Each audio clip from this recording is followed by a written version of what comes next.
Hello, a very warm welcome to you. I'm Mark Enzer. I'm the head of the National Digital Twin Programme, and I'm absolutely delighted to be here at this launch of our Gemini Papers, a summary of what we've learnt to be true and something going forwards for people who are interested in some way, wanting to be involved in national level connected digital twin programs. So it's very exciting. And we've got a lot on the agenda. I'll run through the agenda a little bit later on, because first what we'll do is show a little video while we wait for others to join, and then we'll really get going. So if we could have that video, please. How can people and nature flourish together for generations to come? Over the past 5 years, the Centre for Digital Built Britain and its partners have been on a journey to address this challenge. What we've learned has been published in the Gemini Papers, addressing the what, why and how of connected digital twins. Digital twins are tools for decision-making. By connecting digital twins of our infrastructure, assets and processes, we can make better decisions faster at a systems level, and better understand the risks and benefits for multiple stakeholders. Connected digital twins are game-changing tools for us to navigate an uncertain future.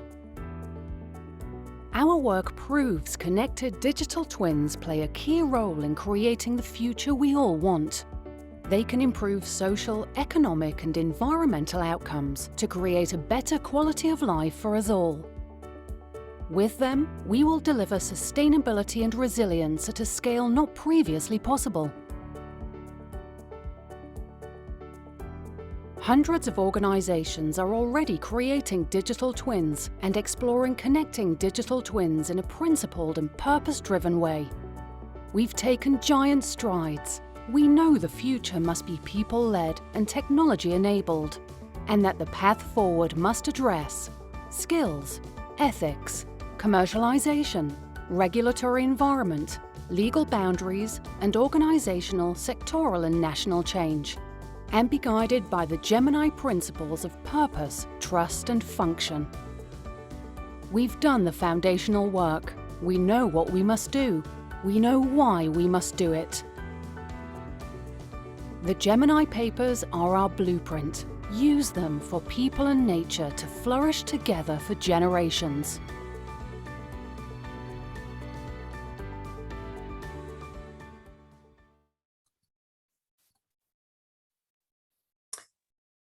It's wonderful to have so many people joining us for the launch of the Gemini Papers. So I'd like to welcome you as you come in. I'm Mark Enzer. I'm the head of the National Digital Twin Programme. And what I'd like to do is just briefly introduce the programme that we have for this morning, and then we'll really get into it. So what we'd like to do is kick off by having a bit of an introduction as to what are these Gemini Papers about? And I'll introduce Alexandra Bolton to do that. And then we're going to present the papers themselves. I'll invite Peter Alhaj and Simon Evans to do that. And then I think really interestingly, we've invited a number of industry leaders from all sorts of different parts of the industry to give their response to the papers.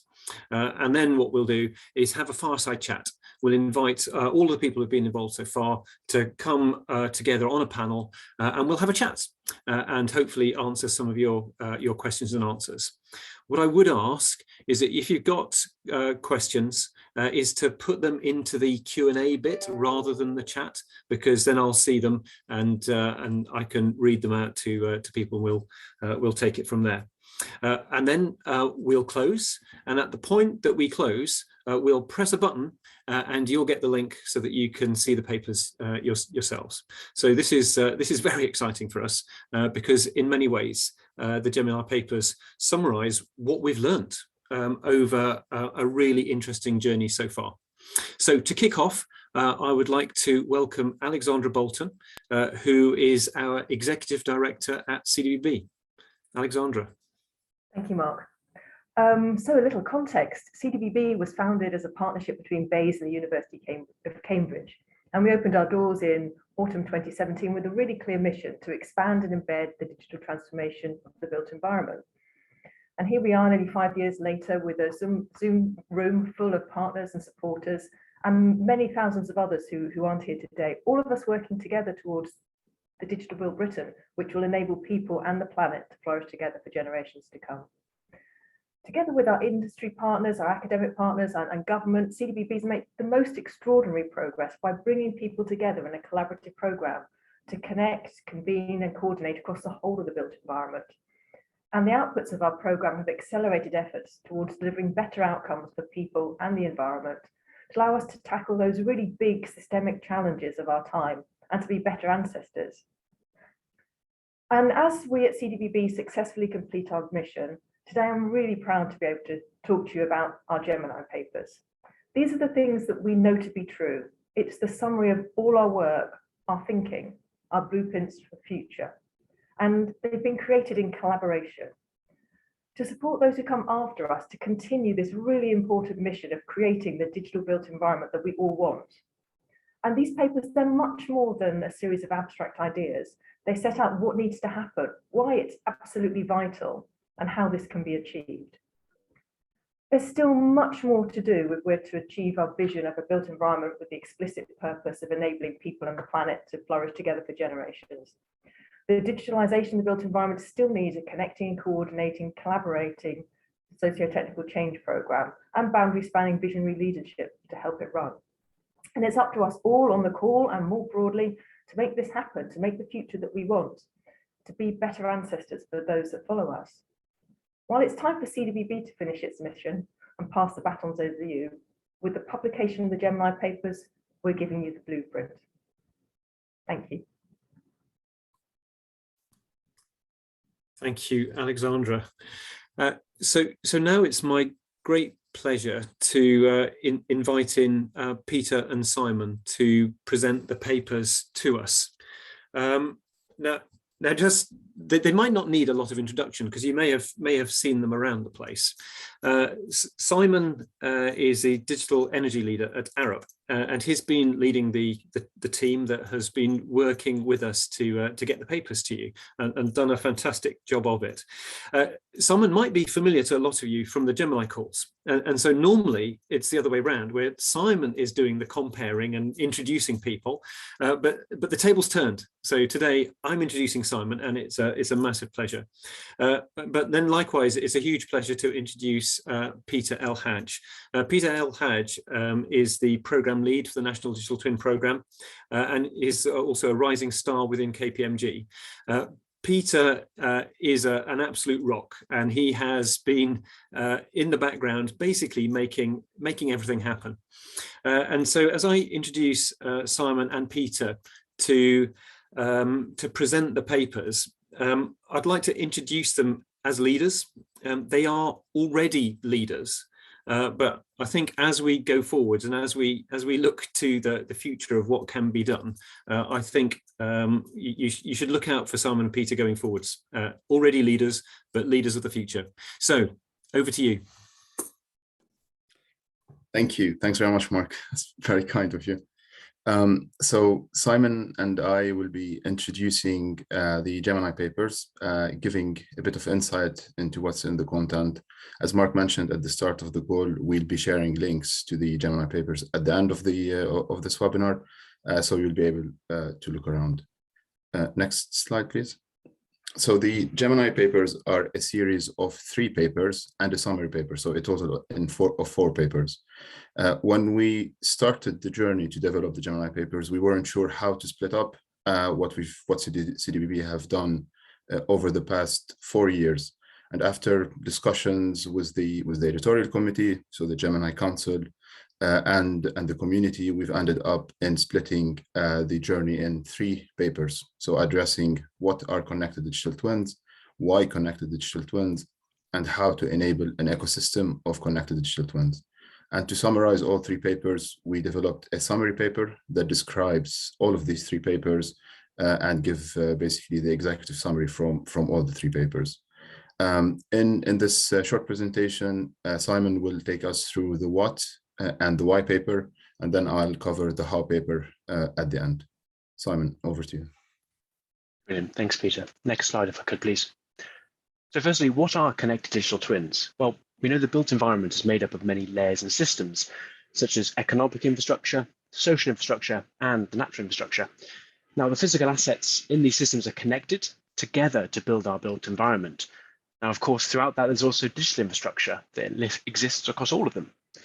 Now, just as physical assets are connected into an ecosystem to make that built environment, so should the digital assets.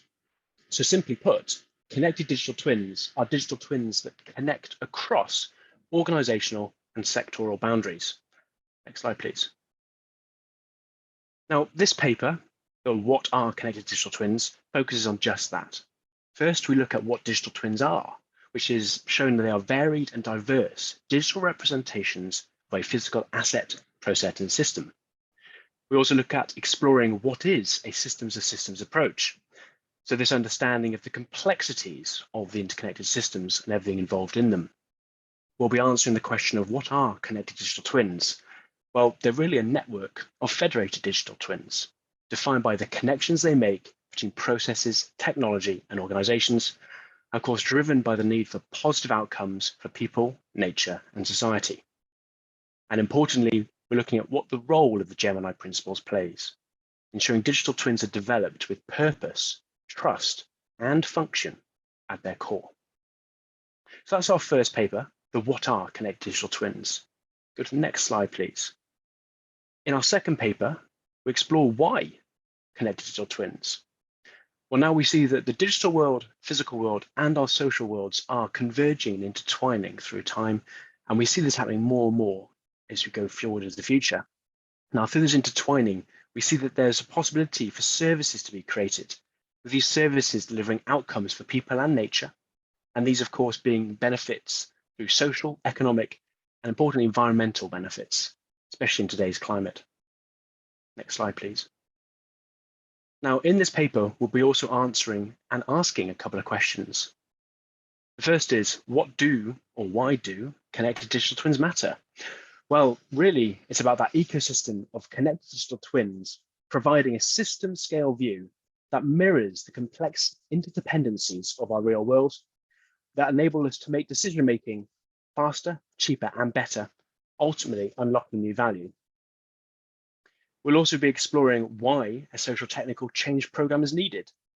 Now, we know the technology to achieve these things is really there, it's possible. But there's wider people, process, and change challenges we also need to consider. And having that alignment of a common, principled, and purpose-driven approach is key to this. Of course, being fundamental to ensuring that we have these outcomes delivered together in collaboration and avoiding siloed thinking. And we'll also be considering, why do we need to understand risks across boundaries?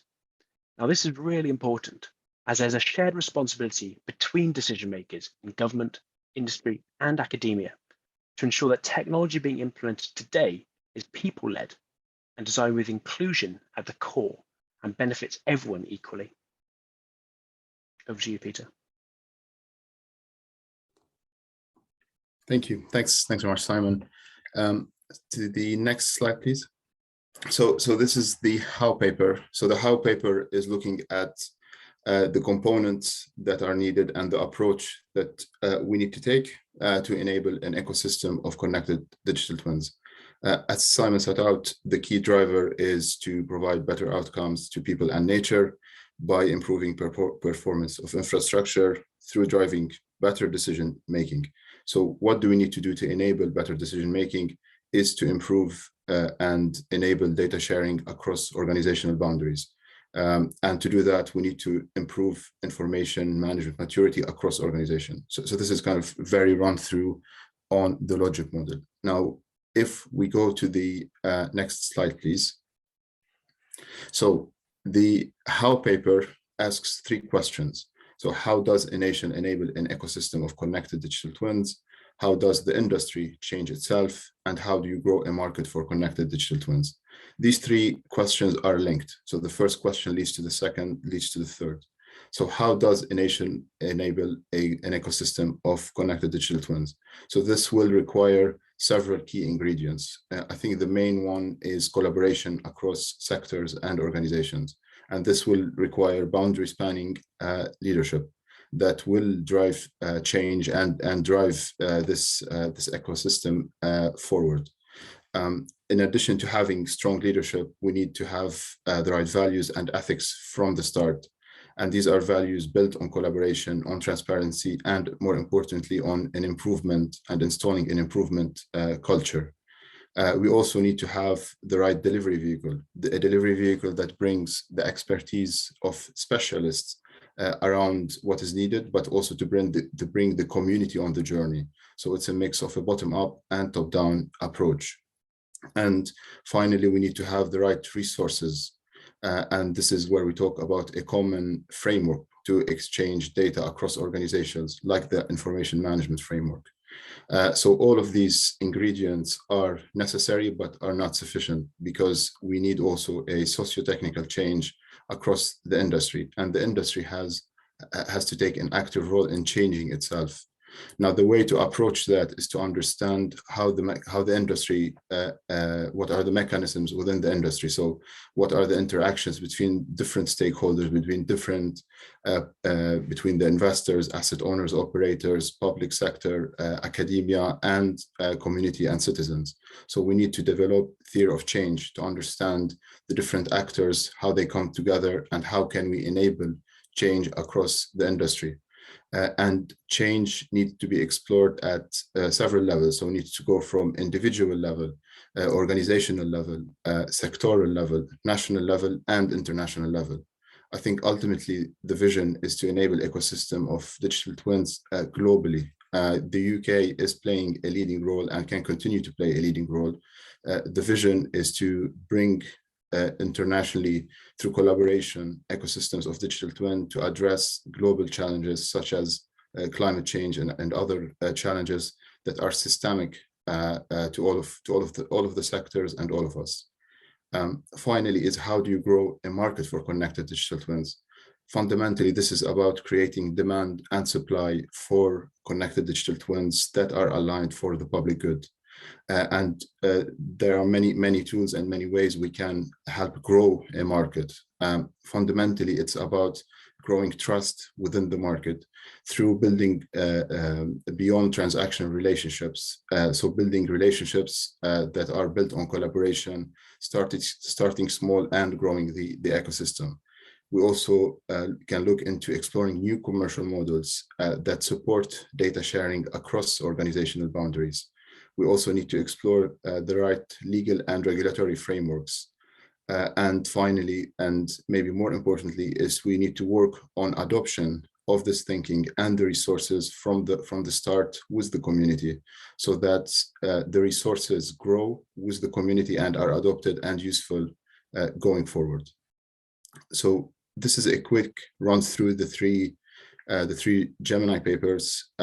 We look forward to comments, to engagement through the session, but also after this call. With that, I'll hand over back to you, Mark. Peter and Simon, thank you very much indeed. It was a quick run through, but it was a really good run through. I mean, you covered so much ground in such a short period of time. And hopefully giving a kind of a real taster of what's in the papers that will get people's kind of juices flowing, wanting to press that button, get the link to the paper. So thank you very much indeed. That was a really helpful overview. I see some very interesting chat going on, which is a really good thing.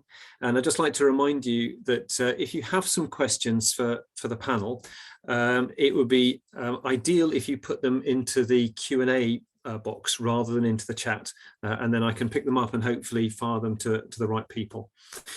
So having heard about the papers, heard kind of what's in them, this whole thing of the what, the why and the how of connected digital twins, what we'd like to do now is get some responses from around the industry. And I'm really glad to say that we've been able to bring together people from all sorts of parts of the industry, representing owners and advisors and academia and vendors. But first, I'd like to welcome up Dame Wendy Hall, who is the Professor of Computer Science at the University of Southampton. And Wendy couldn't join us, but very kindly, she has recorded a response for us. So let's go to that. Hello, everyone. I'm really sorry I can't be with you live today, but I'm delighted to be part of this launch of the Gemini Papers and to celebrate their release into the public domain. I've long admired the work of CDBB, and that's what you see represented in the Gemini Papers. And of course, the piece of work I've been most engaged with has been the CDBB work on the connected digital twins. I am particularly interested in the technical interoperability, how we build a digital twin. I'm a computer scientist, but I'm an interdisciplinary researcher these days, and we all must recognize that this is a socio-technical activity. It's got to work for people as well as just work technically to capture how organizations work, how an industrial manufacturing plant works, how a nuclear power station works, how the transport system works. This is what we're doing with digital twins, and then interconnecting that so that when you think of what happened in Storm Eunice on Friday, a lot of organizations have got to exchange data about where there are problems, what the workarounds are. And it's so important for the UK and for the world that we develop the connected digital twin ecosystem and learn from each other best practice in building digital twins, and learn from each other how best to interoperate for the good of society. So I'm really pleased that the work of CDBB will continue through the Connected Place Catapult, who are taking over hosting the Digital Twin Hub. That's going to be very important, keeping the flame alive and passing it on to the next generation of digital twin builders and users, and looking forward to the vision of a cyber physical infrastructure going forward, of which the connected digital twin ecosystem is a hugely important part. And so, yeah, have a lovely day, and I look forward to seeing ongoing developments in the digital twin and other worlds of the Digital Built Britain. And thank you to CDBB for all they've done to take this work forward over the last few years. Wendy's brilliant, isn't she? She's absolutely amazing, and so good to be able to include her, even though she couldn't be here right now.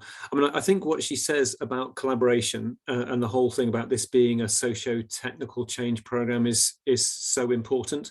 And so as we go through some of the other respondents, I think it's really good to kind of get that note of collaboration and working together. And so kind of with that in mind, it's an absolute pleasure to welcome Melissa Zanoko, who is the head of programs for the Infrastructure Client Group, which itself is an amazing collaboration. So Melissa, over to you. Brilliant, thank you, Mark. Well, so I'm going to start off really from a economic infrastructure client or asset owner point of view. So one of the things that the Infrastructure Client Group aims to do is to try and get consistency across the clients, and therefore also consistency to the supplier ecosystem. And one of the key elements in that is just having one definition and one understanding of key terms and ideas. So what these papers have done very usefully for us is to give us a language that we can all use when talking about digital twins and information management, and then connecting digital twins.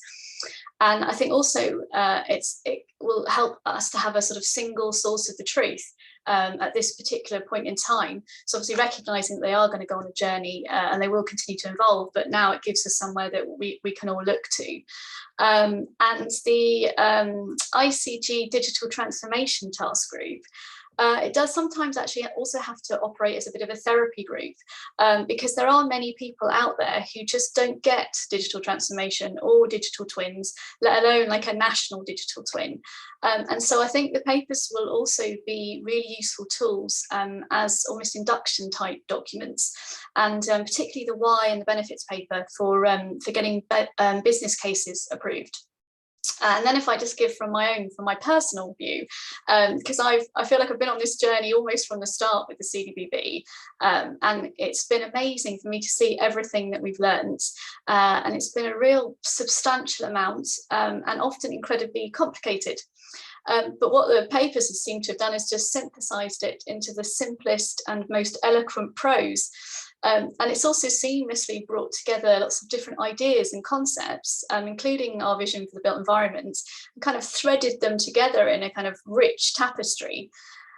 So I think basically what I'm trying to say is that I feel like I'm never going to be groping for words again, and I will be plagiarizing these immediately on every occasion, because now it just feels like that we couldn't possibly find a better way to say it. So I just wanted to say thank you for that.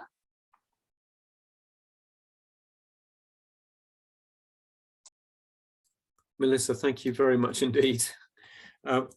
Really important to hear from the owners, because the owners will not just own the assets and systems, but own the digital twins. So Melissa, thank you very much indeed. Now let's move across to the advisors. And it's my real pleasure to welcome Neil Thompson. Now Neil, like Simon and Peter, has been involved in the National Digital Twin Programme from the beginning, and so has a huge amount of experience working on the programme, but also in kind of doing things practically. So Neil, great pleasure to welcome you. Thank you, Mark, and thank you for the opportunity. I guess I'm going to give a mixed, which was a sort of advisory, but both a personal one as well. So I was inspired by some words that were said yesterday in the celebration of CDBB, and they were that digital twins are vital to the governance of collaboration. And seems like a throwaway comment, but on my train home yesterday, it sort of percolated through my brain and thought, well, obviously, the governance of anything is complicated. Like, we need to aggregate information and data and handle it, and to ensure whatever the thing that we're governing has to be safe for users in its operation, secure, especially in the current environment in terms of information security and cybersecurity and what have you, and sustainable. So, and I think from an advisory perspective, it's about how do we create better performing infrastructure. And we think about F1, they don't take best guesses on the improvement of performance anymore. It's down to a science, and they use data and they simulate, and we should be expecting for our sector the same level of scrutiny, development, simulation, etc., in terms of understanding the performance of our infrastructure, because, like it or not, we are one of the biggest culprits in terms of the impacts that we have on our planet, and we can't do it. So vital, digital twins are vital to the governance of collaboration. We have to work together to make this happen. And I guess there's three parts here. So one is like the personal journey for this, and sort of starts with BIM and where we are now with sort of the information management framework, and we've come so far in terms of maturing our conversation about how we share information and manage data. And these papers create a line in the sand, take stock of all these wonderful conversations and developments that we've had as an industry so far. And it's been great to see this be taken stock as part of this process. The second is then around what I refer to as the Great Unification. Like this is a great starting point, that unifying point of this is where we are at, and getting onto the same page of starting on our new horizon together in order to have governance structures that use digital twins to make sure that we are safe, secure and sustainable. And the last one, I think this is the biggest one, is these papers are a platform. It's a platform for me, it's a platform for all the things that I'm trying to push forward in the sort of many hats that I wear, in terms of where to go next. There's lots of opportunity to go for, and what we need is that structure to start from, so we're at least pointing towards the right values. And for me, yeah, and this is the biggest piece, is this platform. This isn't an end, it's a beginning. It's not about a destination, using Simon words, not about just a destination, it's a journey. But as long as we can, see that this is taking stock in the line in the sand of where we are. Two, it's an opportunity to unify us, for it to then be a platform to go forward in a way that we have shared values. So that's my summary of these papers. Neil, I think that's really powerful, because I think kind of on this journey, and it is a journey, it definitely is, it kind of helps if we're going in the same direction. So I think those are really wise words, and something which I very much like is to kind of see on the same panel, Arup and Atkins and KPMG and Motwell. It's like saying, okay, no, this is a journey, and we all want to go on this. But that's not kind of the end of it. It's not just the advisors. I'd like to now welcome Dr. Jennifer Schooling to give a response from academia, but it's a lot more than just academia, because Jennifer is so much more than that. Jennifer is the director of the Centre for Smart Infrastructure and Construction, and is a hugely respected thought leader in this space. So Jennifer, you don't just have the weight of academia on your shoulders here. It's the kind of the weight of all that thought leadership too. So over to you. Thank you, Mark. Thank you for that introduction. Yeah, I've been involved in CDBB from the start, right back in 2017. And looking back on it over the last couple of days, I was thinking we started with some pretty big ambitions to bring academic research and industry practice together, to make a difference and create sort of the frameworks in the ecosystem to enable the industry to really accelerate its journey on digitalization, to be able to share data for the public good, but also to be able to do so in a sort of secure manner that is structured and low friction, and thereby to increase the value of our built assets, our buildings and our infrastructure for everybody, the owners, the operators, the users of infrastructure, people in society. And I think what the Gemini Papers really demonstrate is how far we've come on that journey. Thanks both to the great efforts of the CDBB team, but also to the many partners in academia and industry who've worked with us on the journey to really set down some strong foundations for making that vision a reality, and for creating the ability for us to have an ecosystem of connected digital twins which share data securely and appropriately, and so on and so forth. And that has been really satisfying to reflect on. What I think the papers do also very well is set out the landscape for what still needs to be done to build on those foundations. The work that CDBB has done has been brilliant, but the journey is not over, and we still all need to keep collaborating strongly to make sure that this vision becomes a reality, and that we continue to build momentum in what we've been doing. So that involves, people on the client side who are involved in the infrastructure client group. It involves people in the supply chain. It involves those of us who work in academia. And I think the urgency for this is only underwritten by some of the bigger challenges that we're facing in the world. So the journey to net zero cannot be achieved without good data and good digitalization. If we can't measure it, we can't improve it, we can't know we're making progress. The challenges around resilience of our infrastructure and our built environment, the challenges around the needs for changing use, all of these things really will be facilitated hugely by better and improved digitalization across our sector. And the Gemini Papers really set the agenda for how we need to continue to work together to do that. So congratulations to everyone involved in writing them. I was not involved in writing them, I was just involved in reading them, which was a pleasurable thing to do.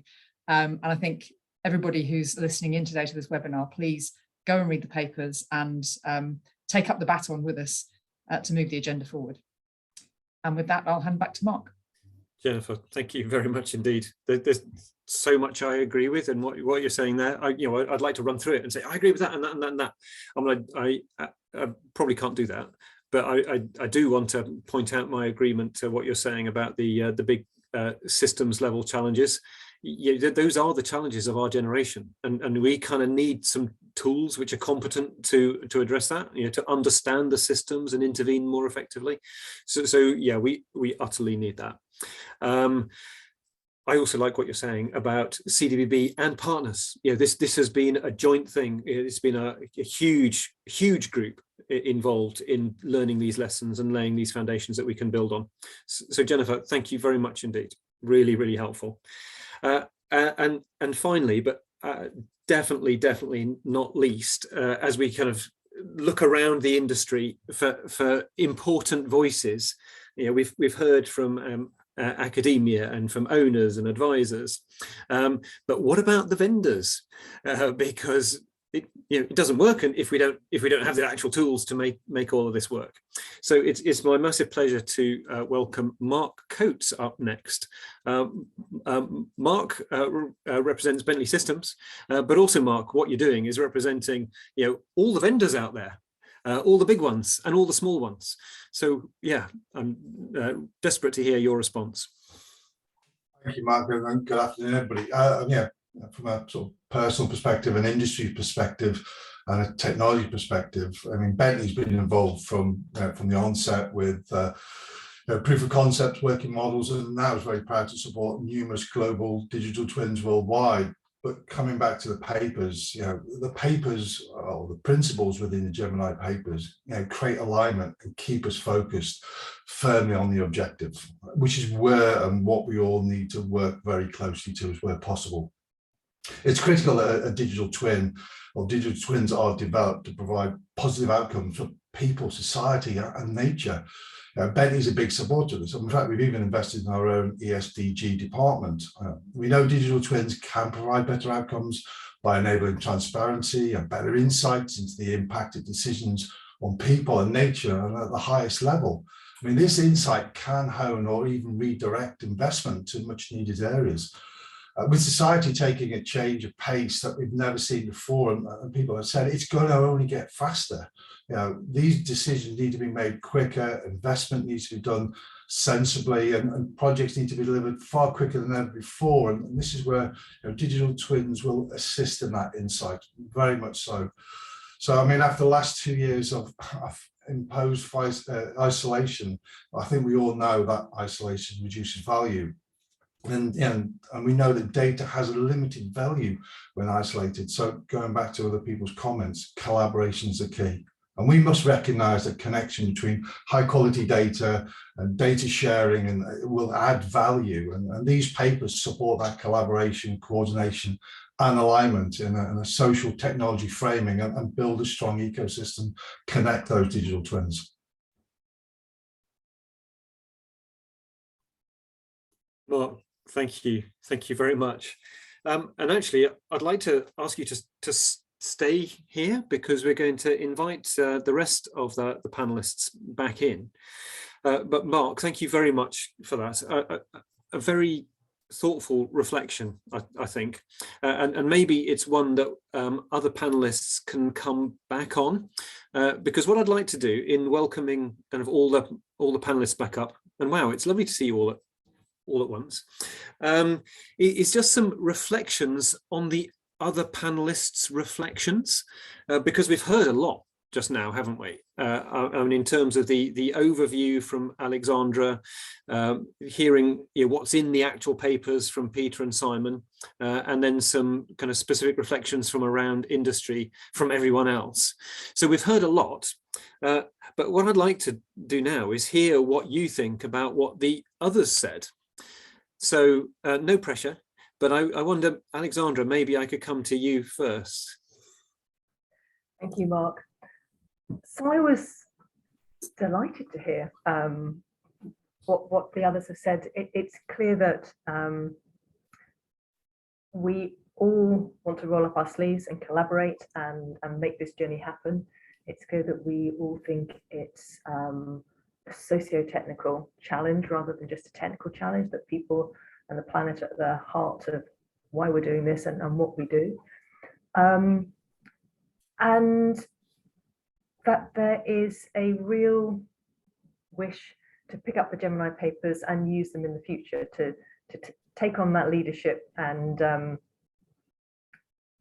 create something bigger than and better with that learning. And that for me is what it was all about. So really chuffed to hear that.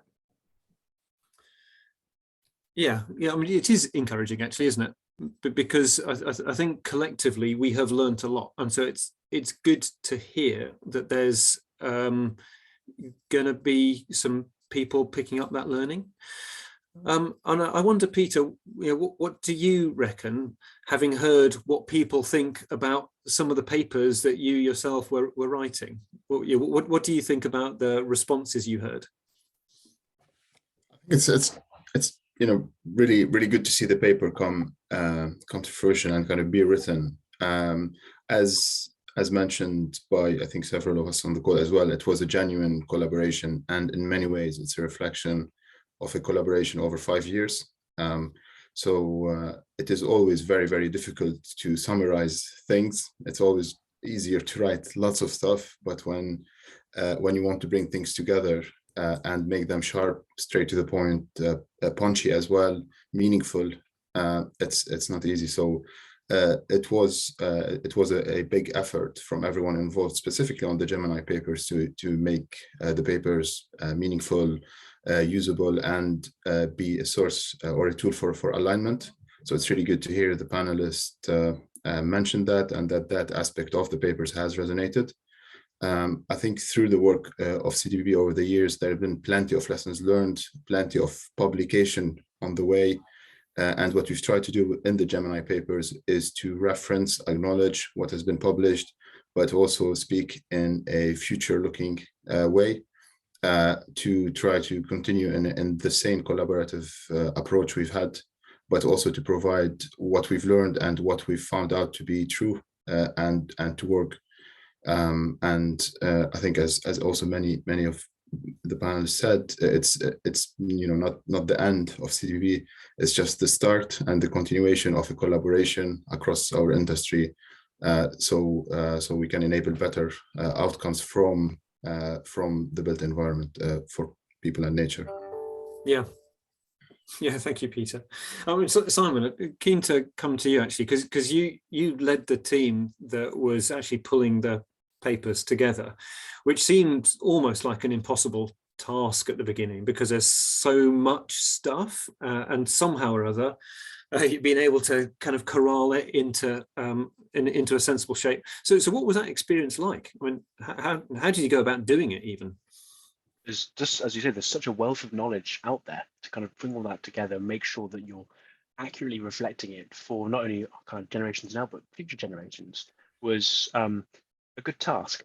Going through the process of understanding what's there, speaking to loads of people from CDB, from across industry, getting that engagement, and then trying to boil it all down and put it into concise and accessible messages, which the team have done a fantastic job doing. They've really put loads of effort in and hard work over the last couple of months to do so. And I think we can really proud of the outcome. What it definitely does show is that kind of line in the sand, I think, as other panelists were saying, of the Gemini papers was near the start of CDBB's journey. It said that kind of first benchmark. We're towards the end of the journey now. So kind of that closing line in the sand from which we can move forward, acknowledging that it absolutely is a journey and there's more to come, which I think is so exciting. Yeah, I think it is, and what an amazing effort, seriously, by the team to do that. And I guess we're kind of casting the bread on the waters, aren't we? Because when we get to the end of this webinar, and we press the button and everyone's got access to them, we'll see how they get received. And it would be lovely to hear back what people do think about the Gemini papers, because they're not set in stone. Then we can keep going, we can keep improving. So now I'm quite interested to hear a little bit of a kind of a connection between Mark and Melissa on this, because I know, Mark, you've got kind of some pretty strong views about how important the owners are in this space. I mean, do you want to just speak to that a moment? Yeah, certainly. I mean, they're the key. I think well, last night, the event last night, we had that line about the next generation. The best thing I've seen in the 5 years of being part of this is actually showing a digital twin to a classroom full of of kids and what is available. And the reason for that is that excitement that gets there, it fills the skills gap. And this is where the client aspect, the asset owners, can do so much for our industry by picking up that mantle, asking for the digital twins, bringing the next level of excitement. And as you said, and as Alexander said, and everyone else, this isn't the finish, this is the start. And the clients there can actually have the opportunity of doing so much good for our industry and other bits by taking on that mantle and really moving it forward. So Melissa, hopefully that makes you feel good. I mean, I don't know if you want to come back on that. Yeah. Yeah, you know, I was just going to say you can go for it, but something which I'm interested in from a client perspective is how you see kind of the rest coming together, because you know everyone's saying that the owner operators, and it's not just infrastructure owner operators, but you know it's cities, isn't it? It's place-based solutions. You know how important the owner is. So hopefully you feel important. But then what about the rest? How does it all fit together? Yeah, well, because I was going to say I completely agree with Mark with everything that he said. But no, that's a great question, Mark. So one of my kind of maybe favourite questions. We do sort of have a slide where we've got the clients in the middle, like shown as a cog, and showing how all the other things kind of sit around them, and sort of they have their supply ecosystems, and they also kind of feed into government. Lots of them are arm's length bodies of the government. But the thing that was struck me from what everybody has been saying was the two things that sort of linked things was about this is all about outcomes. So a lot of people have actually quoted our vision for the built environment, or they've sort of referred to it in a different way, but it's about flourishing of humans and nature, you know, for generations. And it's also about the socio-technical bit. So this is about people. And one of the things with the ICG, we have Project 13, and in Project 13, we talk about capable owners. So we don't actually talk about clients. We don't talk about, we try not to have that sort of hierarchical parent-child thing. We try and say you're a capable owner, and what's the job of the capable owner? The job of the capable owner is to articulate those outcomes. And it's actually a responsibility. So because they're the centre, that cog in the middle, and so therefore they have that opportunity to spread the outcomes throughout the whole system. But then at a wider picture, if you're talking about the bigger picture and places, etc., then particularly, for example, at the moment, the Infrastructure Client Group, is working with the Construction Leadership Council, which covers others, not just the economic infrastructure clients. And then together, we're working with the Infrastructure and Projects Authority on the Transforming Infrastructure Performance Roadmap to 2030. And really see that as an industry change program. And what I think is really unique is that it's being led from within. So it's not market driven, it's led through collaboration, connection and coordination at the moment through these various bodies. And we're actually actively trying to transform things to make things better for human and nature. Yeah, thank you, Melissa. I mean, I think those connections are of the utmost importance, and I think that comes very clearly through the Gemini Papers. The whole idea of the convening, connecting, coordinating across the landscape, so that we can go on the same journey rather than completely different ones. And I'm really interested actually to see in the chat that lots of connections are being made as well, which is good. But there's one more connection I'd like to make before we go to the Q&A, which is written down. And there's probably too many questions for us to get through all of them, but we'll have a good few of them. Is a kind of connection, Jennifer, actually between kind of your world and Neil's world. So one of the things which I think is so impressive about the Centre for Smart Infrastructure and Construction is that it's practical. It's real stuff that matters to real people in real industry. So I'd like to just kind of understand and kind of explore briefly the kind of the connection that you see kind of feeding into advisors. How can it be that advisors in this space can stay up to date and kind of stay connected to the leading stuff that you do? A phrase I like is extreme collaboration, and I noticed it was used in one of the papers, or at least in the draft I was reading. And I think, given the challenges that we face, and I'm going to go back to net zero and resilience as two of the high priority ones, but also, the role of infrastructure in delivering equity and equality, or levelling up, as we're calling it these days. These challenges all have quite tight timeframes, and we have to change our paradigm, I think, from the traditional paradigm of some interesting research gets funded and academics go away and think big thoughts, and then it lies around for 5 years before industry cottons onto the fact it's there, and then industry spends 5 years trying to figure out how to use it, and then we're in 2050 and nobody's got anywhere with it. We have to change the paradigm, and this is the responsibility of academics and industry. It's not just the responsibility of one or the other, and the funders actually, that we should be working together, even on the cutting edge research. We should be collaborating together from the very beginning, and that's something that we've been able to do in CSIC, because we've been very fortunate to have the kind of funding that's enabled that for the past 10 years. But now I think the funders are starting to see that industry needs to take up the baton on this and drive that collaboration themselves. I think we've seen huge investment in CSIC and CDBB from the government in kind of creating that opportunity for collaboration. But now we need to pursue the collaboration proactively ourselves, and make sure that, as academics, we're engaging with industry to understand industry's challenges, but also to explain to them how our research can help assist in those challenges. And as industry, we're not frightened off by something that looks a little bit out there, because actually, particularly in the digital space, things that look a bit out there this week probably look like business as usual next week. Yeah. So we've got to get used to this pace of change, and embrace the challenge of bringing the outcomes of good research into practice more rapidly, because without that, we're going to be sunk. Yes. Academic research, it's great to do research for the benefit of furthering human knowledge, but really it's only going to make a difference to these big challenges if we embrace the challenge of how do we push it across into practice as quickly as possible. Yeah, absolutely. And I can see in the chat you're getting a few amens to that, which is good. And I imagine, Neil, it's probably an amen to that from you too, but do you want to just quickly respond, and then we'll go to the Q&A? Yeah, I won't take up too much. I guess one, I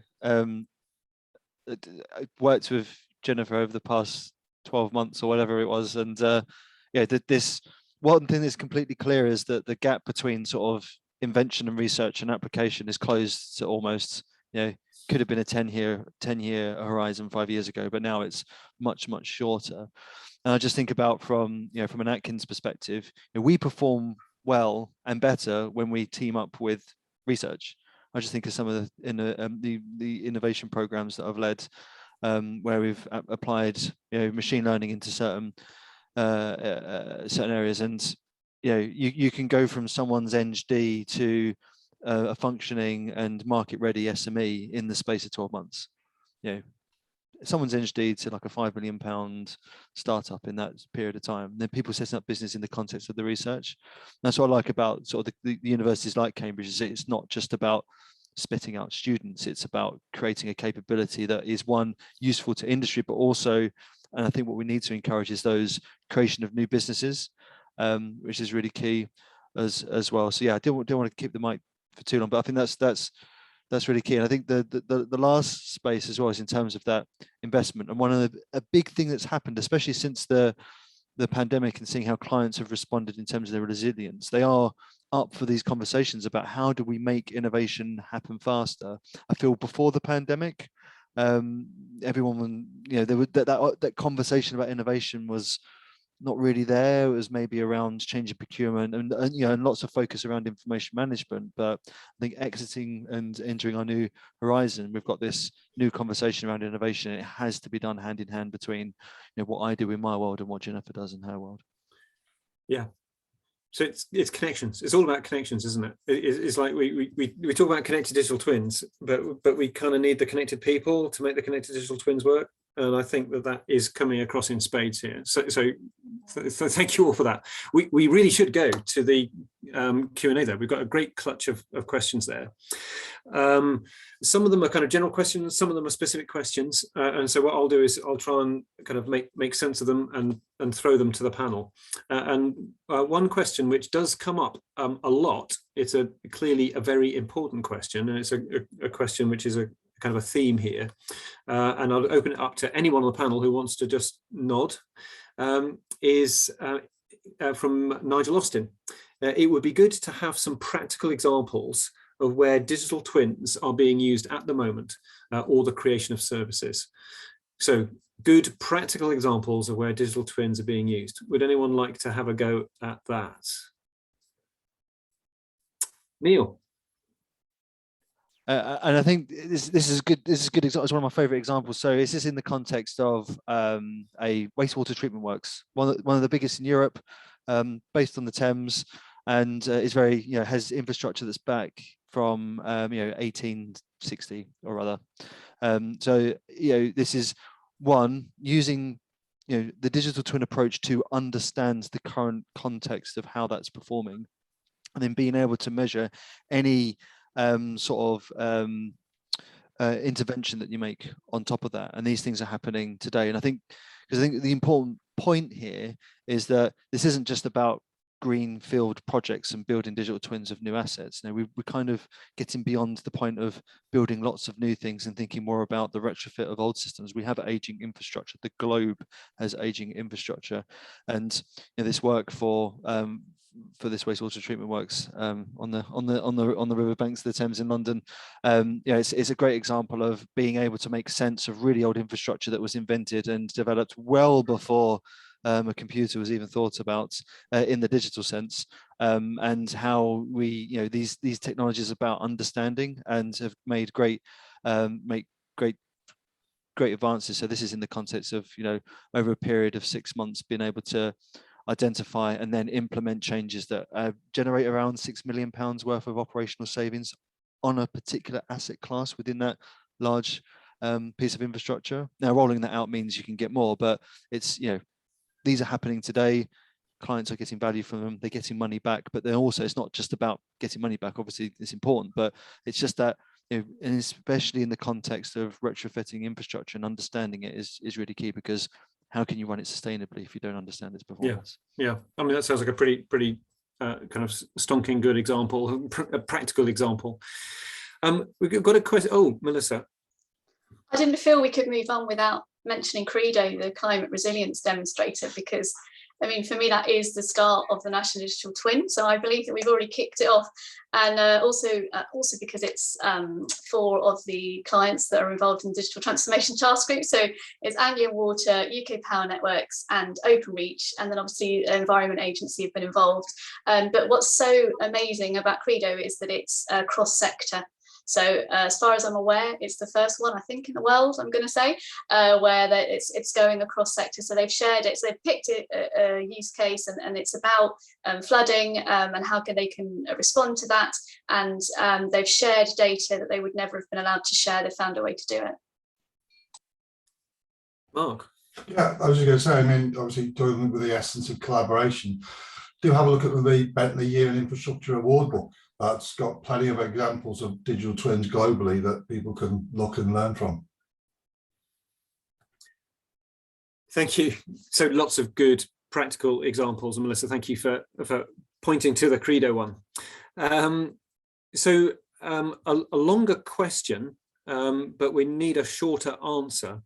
Ronan Collins asks, I think, mainly about the timing of this.